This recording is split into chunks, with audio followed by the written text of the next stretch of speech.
आजचा पहिला प्रश्न आहे, विद्युत प्रवाह मोजण्याचे एकक कोणते? ऑप्शन आहेत A angstrom, B ohm, C coulomb, D ampere. तर या प्रश्नाचे योग्य उत्तर होईल option number D ampere. Ampere हे विद्युत प्रवाह मोजण्याचे एकक आहे. तुम्हाला कोणत्याही प्रश्नाचे उत्तर माहीत असेल तर कमेंट बॉक्समध्ये सांगत चला.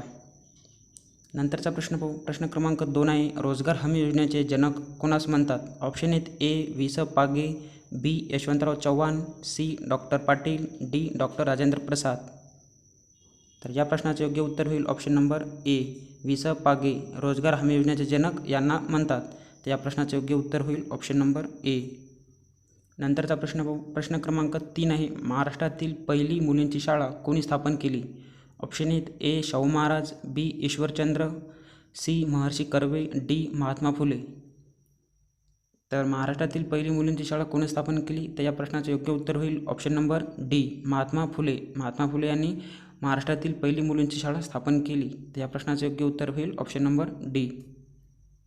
नंतरचा प्रश्न पाहू. प्रश्न क्रमांक 4 आहे, इंटरपोलचे मुख्यालय कुठे आहे? ऑप्शन आहेत A Delhi, B Beijing, C Lyon, D New York. तर या प्रश्नाचे योग्य उत्तर होईल option number C Lyon. Lyon येथे इंटरपोलचे मुख्यालय आहे. तर तुम्ही लक्षात ठेवा. तर या प्रश्नाचे योग्य उत्तर होईल ऑप्शन नंबर सी. हा व्हिडिओ फक्त रिव्हिजनसाठी आहे, त्याच्यामुळे फास्ट घेतो क्वेश्चन सगळे. तो प्रश्न क्रमांक 5 आहे, मराठी भाषेतील पहिले वृत्तपत्र कोणते? ऑप्शन आहेत ए सुधारक, बी दर्पण, सी केसरी, डी मराठा. तर मराठी भाषेतील पहिले वर्तमानपत्र कोणते आहे? तर या प्रश्नाचे योग्य उत्तर होईल ऑप्शन नंबर बी दर्पण. दर्पण हे मराठी भाषेतील पहिले वर्तमानपत्र आहे. तर या प्रश्नाचे योग्य उत्तर होईल ऑप्शन नंबर बी. मला कमेंट बॉक्समध्ये सांगा की दर्पण हे कोणाचं वृत्तपत्र होते. नंतरचा प्रश्न पाहू. प्रश्न क्रमांक 6 आहे, RBIचे मुख्यालय कोणत्या शहरात आहे? ऑप्शन आहेत ए कोलकाता, बी चेन्नई, सी मुंबई, डी दिल्ली. तर इम्पॉर्टंट क्वेश्चन आहे, RBIचे मुख्यालय कोणत्या शहरात आहे? तर या प्रश्नाचे योग्य उत्तर होईल option number C Mumbai. Mumbai येथे RBIचे मुख्यालय आहे. तर तुम्ही लक्षात ठेवा. तर या प्रश्नाचे योग्य उत्तर होईल ऑप्शन नंबर सी.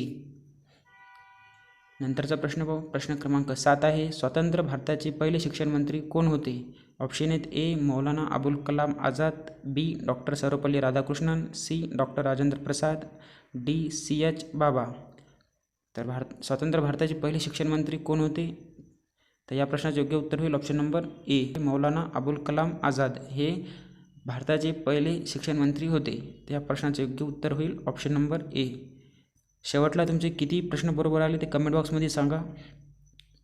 नंतरचा प्रश्न पाहू. प्रश्न क्रमांक 8 आहे, खालीलपैकी कशास संसदेचे वरिष्ठ सभागृह असे म्हणतात? ऑप्शन आहेत ए विधान परिषद, बी विधानसभा, सी लोकसभा, डी राज्यसभा. तर कशास संसदेचे वरिष्ठ सभागृह असे म्हणतात? तर राज्यसभा. राज्यसभा संसदेचे वरिष्ठ सभागृह असे म्हणतात. या प्रश्नाचे योग्य उत्तर होईल ऑप्शन नंबर डी.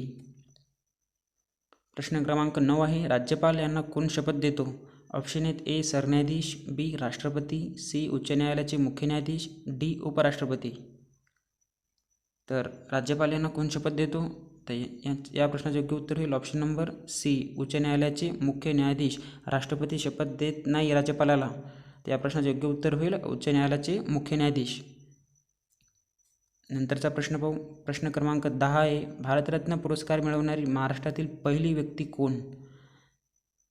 भारतरत्न पुरस्कार मिळवणारी महाराष्ट्रातील विचारलेला आहे. तर पहिली व्यक्ती कोण आहे?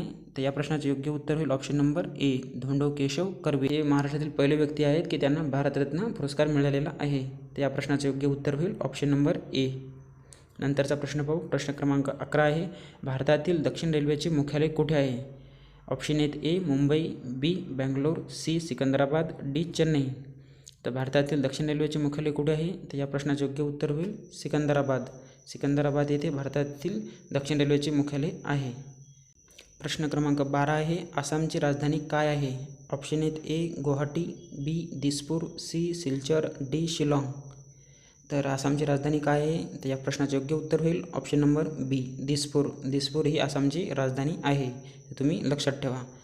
नंतरचा प्रश्न पाहूया. प्रश्न क्रमांक 13 आहे, भारतातील प्रमुख अवकाश केंद्र कुठे आहे?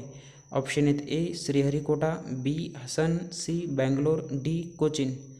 तर भारतातील प्रमुख अवकाश केंद्र कुठे आहे? तर या प्रश्नाचे योग्य उत्तर होईल ऑप्शन नंबर ए, श्रीहरिकोटा येथे भारताचे अवकाश केंद्र आहे.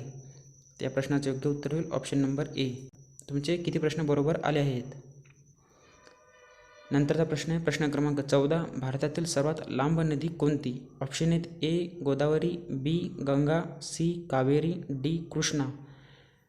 तर भारतातील सर्वात लांब नदी कोणती आहे? तर या प्रश्नाचे योग्य उत्तर होईल ऑप्शन नंबर बी, गंगा. गंगा ही नदी भारतातील सर्वात लांब नदी म्हणून ओळखली जाते. त्या प्रश्नाचे योग्य उत्तर होईल ऑप्शन नंबर बी. जर तुम्हाला कोणत्याही प्रश्नाचे उत्तर माहीत असेल तर कमेंट बॉक्समध्ये सांगत चला. प्रश्न क्रमांक 15 आहे मुंबई उच्च न्यायालयाचे खंडपीठ कुठे आहे? Option A Thane, B Nashik, C Pune, D Nagpur. तर मुंबई उच्च न्यायालयाचे खंडपीठ कुठे आहे?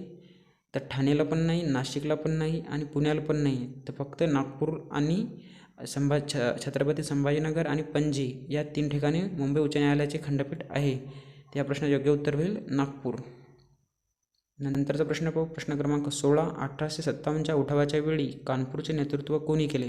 ऑप्शन ए तात्या टोपे, बी झाशीची राणी, सी नानासाहेब पेशवा, डी कुंवरसिंग. तर 1857च्या उठावाच्या वेळी कानपूरचे नेतृत्व कोणी केले ते? तर या प्रश्नाचे योग्य उत्तर होईल option number C, Nanasaheb Peshwa. Nanasaheb Peshwa यांनी कानपूरचे नेतृत्व केले होते. तर या प्रश्नाचे योग्य उत्तर होईल ऑप्शन नंबर सी. लक्षात ठेवा. प्रश्न क्रमांक 17 आहे प्रार्थना समाजाची स्थापना कोणी केली? ऑप्शन आहेत A R G Bhandarkar, B M G Ranade, C Gopalkrishna Gokhale, D Atmaram Pandurang. तर प्रार्थना समाजाची स्थापना कोणी केली होती? तर या प्रश्नाचे योग्य उत्तर होईल option number D, Atmaram Pandurang Tarkhadkar यांनी प्रार्थना समाजाची स्थापना केली होती. तर तुम्ही लक्षात ठेवा. तर या प्रश्नाचे योग्य उत्तर होईल ऑप्शन नंबर डी. नंतरचा प्रश्न पाहू. प्रश्न क्रमांक 18 आहे चिपको चळवळ कशाशी संबंधित आहे? चिपको चळवळ कशाशी संबंधित आहे? तर ऑप्शन आहेत ए वृक्षतोड, बी जलसंवर्धन, सी व्याघ्र संरक्षण, डी धरण संरक्षण. तर चिपको चळवळ कशाशी संबंधित आहे? तर या प्रश्नाचे योग्य उत्तर होईल ऑप्शन नंबर ए वृक्षतोड. नंतरचा प्रश्न पाहू. प्रश्न क्रमांक 19 आहे दह्यामध्ये कोणते आम्ल असते? ऑप्शन आहेत ए ॲसिटिक आम्ल, बी सायट्रिक आम्ल, सी लॅक्टिक आम्ल आणि डी ब्युटेरिक आम्ल. तर दह्यामध्ये कोणते आम्ल असते? तर या प्रश्नाचे योग्य उत्तर होईल option number C, lactic acid. Lactic आम्ल हे दह्यामध्ये असते. तर या प्रश्नाचे योग्य उत्तर होईल ऑप्शन क्रमांक सी. नंतरचा प्रश्न पाहू. प्रश्न क्रमांक 20 आहे मानवी हृदय हे किती कप्प्याने बनलेले असते? ऑप्शन आहेत ए 3, बी 4, सी 2 आणि डी आहे 5. तर मानवी हृदय किती कप्प्याने बनलेले आहे? तर या प्रश्नाचं उत्तर तुम्ही कमेंट बॉक्समध्ये सांगा. जर व्हिडिओ आवडला असेल तर व्हिडिओला लाईक आणि चॅनलला सबस्क्राईब करायला विसरू नका. धन्यवाद.